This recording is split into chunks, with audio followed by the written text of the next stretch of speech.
Sveiki. Šeštadienis. Prabėgo dar vieną savaitę ir jaučiuosi puikiai. Ir žygis į Olimpą tęsiasi. Tai vyksta dalykai, keičiasi situacijos ir trumpai apie šiandien dieną. Šiandien esu viešbutyje, leidžiu savaitgalį.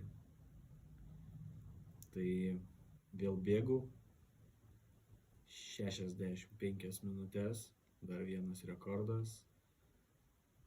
Ir 8 beveik 9 kilometrai golfo takeliais per balas, purvą. Liuks. O diena puikiai, prasibėgau, tada į sauną, į baseiną. Pirmą kartą paplaukiau profesionaliai, nes plaukikas buvau nekoks. Pirmą kartą pavyko paplaukti, esu patenkintas. Tai džiaugiuosi. O kursai praėjo irgi puikiai.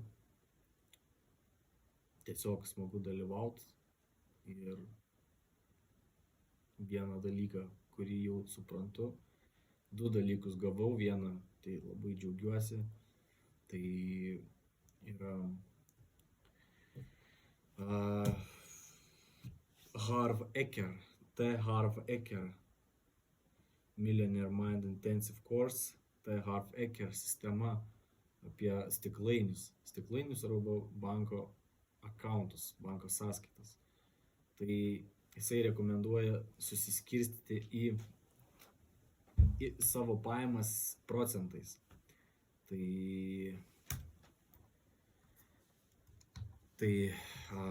5 procentai skiriama aukoms, 5 procentai skiriama aukojimui, tai 10 procentų play. Šitą sistemą aš dar pilnai neišsiaiškinau, žinau procentus ir kiekvieną skiltį nagrinėsiu. Tai šiandien pradėjau ieškoti info ir pradėjau skaityti. Tai ketinu sekti šituo principu. Tai 5 procentai auka nuo savo pajamų mėnesinių, sakykime, 5 procentus atidedi į sąskaitą ar į stiklainį, jeigu tai grini aukojimui, 10 procentų play. Kas tai yra play, tiksliai dar nepasakysiu, bet išsiaiškinsiu ir pateiksiu šitą informaciją. 55 procentai necessity, tai matyti yra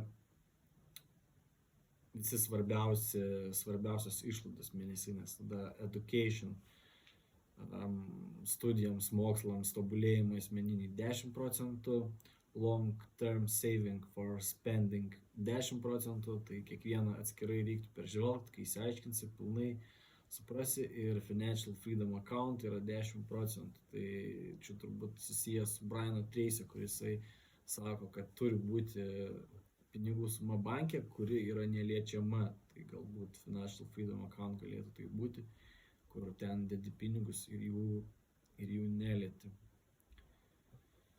Tai tai šiandien tiek, eisiu ilsėtis, kūnas nori miego, akis merkiasi. Tai būkit linksmi, siekit tikslų ir niekad nepasiduokit.